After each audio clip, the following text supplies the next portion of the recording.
Om Namah Shivaya. Hi friends, how are you? In this video we are going to learn about coracoid process of scapula. This coracoid process arises from upper part of head of scapula and bent sharply so as to project forwards and slightly laterally.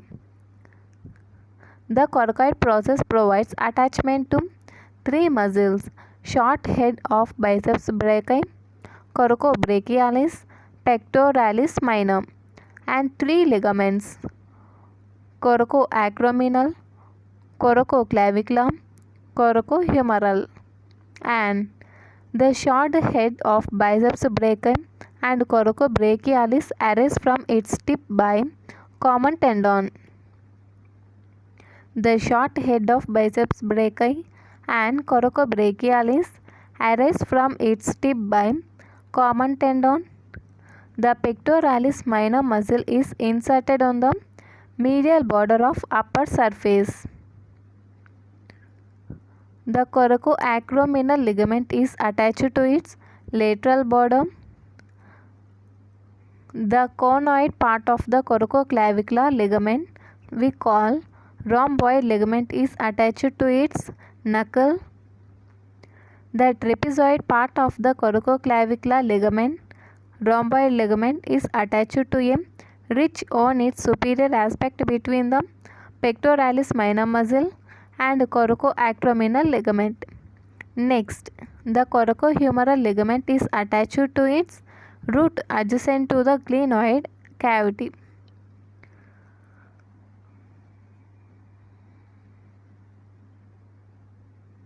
See once again, coracoid process of scapula.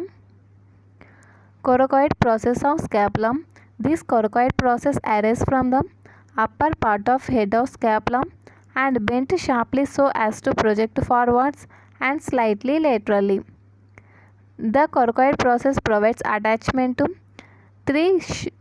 three muscles: short head of biceps brachii, coracobrachialis, pectoralis minor, and three ligaments: coracoacromial, coracoclavicular, coracohumeral. The short head of biceps brachii and coracobrachialis arise from its tip by a common tendon. The pectoralis minor muscle is inserted on the medial border of the upper surface.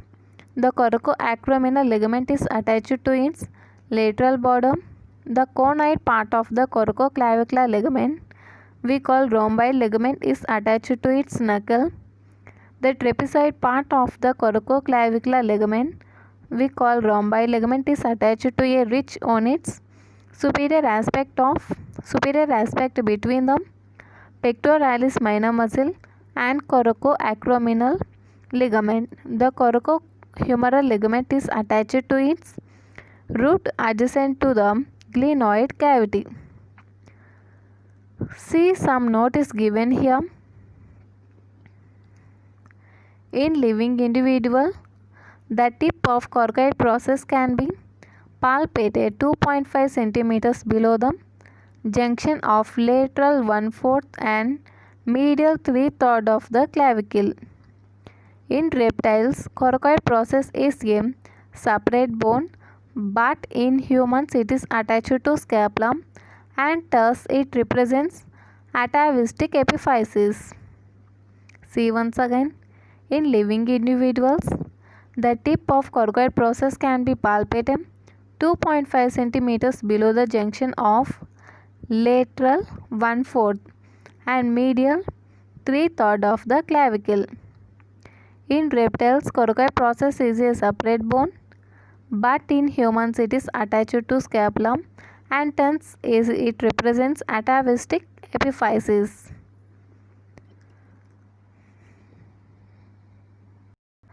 See this figure.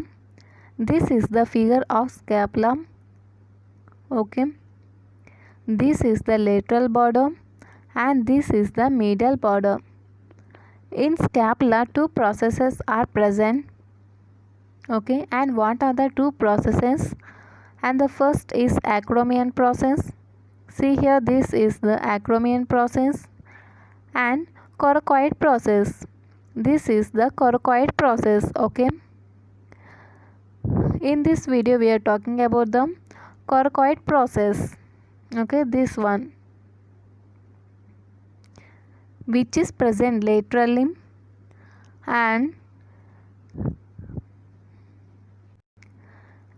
this coracoid process is arises from the upper part of head of the scapula, and this bend sharply so as to project forward. See here, it bends. Okay, this coracoid process arises from the upper part of head of scapula, and this bends sharply so as to project forward and slightly lateral. This is scapula in anterior aspect, and see here, this is the scapula in posterior aspect. Okay, in posterior aspect you are unable to see the coracoid process. See, you are unable to identify or see the coracoid process. This is acromion process. See here, this is acromion process.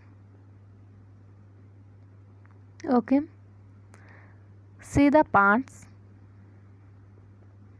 This is the coracoid process, acromion process. This is the glenoid cavity where the humerus is attached. Next, this is the supraglenoid tubercle. See, some upward projection is present. Upward projection, we call that supraglenoid tubercle, and some notch is present here. We call that suprascapular notch. And this is the superior spinous process. This is the spine and this is the process. See, here also some projection is present, and this is superior angle. This is the infraglenoid tubercle, supraglenoid tubercle, infraglenoid tubercle. Next, see here, these lines, these are oblique ridges for attachment of small intramuscular tendons of subscapularis. Tendon of intramuscular tendon of subscapularis, and I already told you that lateral border, medial border. Next, posterior aspect, acromion process. This is the lateral border of acromion, and see here, this is the facet for acromioclavicular joint, and this is the notch for suprascapular notch. Next, this is the spinous process. This is the spinous process, and see here, in posterior aspect we are talking about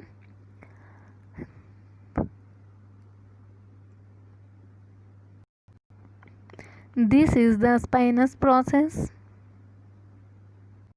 This is the spinous process, and the fossa present above the spinous process we call supraspinous fossa. Okay, this is supraspinous fossa, and the fossa present below the spinous process we call that infraspinous fossa. This is the infraspinous fossa, and here this is lower lip of spine. This is the lower lip of spine. This is this whole thing, and this is the upper lip of the spine. This is the upper lip of the spine. Next, say here, here is one now nerve is present. Okay, and some notch is present here. We call that spinoglenoid notch. Okay, this is the spine, and this is the glenoid. Okay, and the notch present between that we call that spinoglenoid notch. And now is passing in spinoglenoid notch, we call that suprascapular nerve. We call that We call this suprascapular nerve. I already told you this is infraglenoid tubercle. Okay, completed guys. This is lateral border, this is medial border. Okay, see this figure. This is the scapula.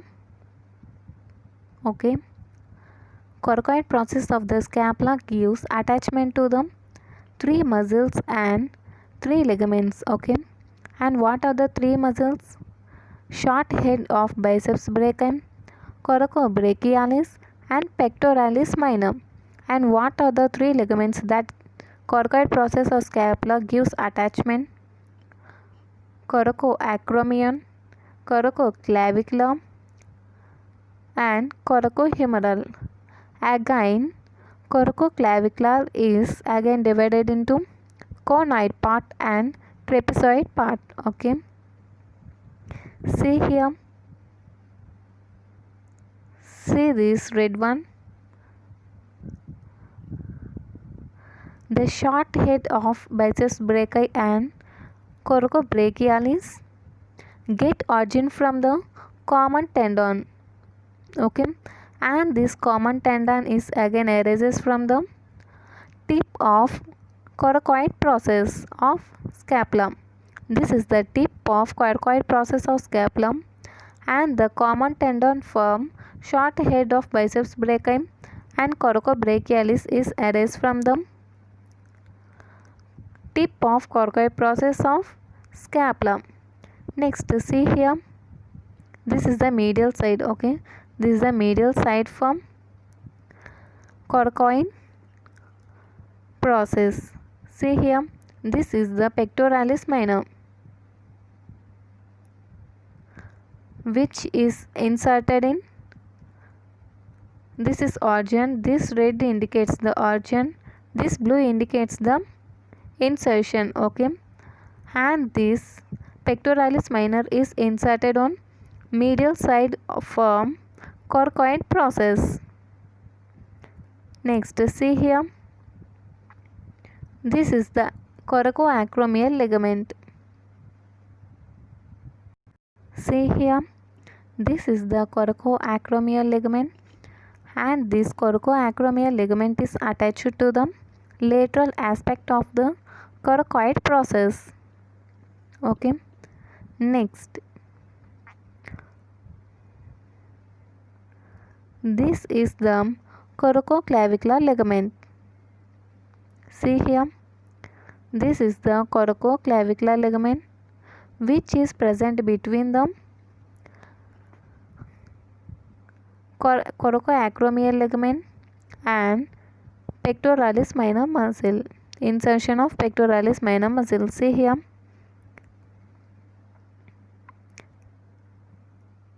in between. Okay, this coracoclavicular ligament is present between the coracoacromial ligament and pectoralis minor muscle, and the coracohumeral ligament is attached to the root adjacent to the glenoid cavity. Okay, this is about the acromion coracoid process of scapula. If you like this video, like, share and subscribe. Thank you.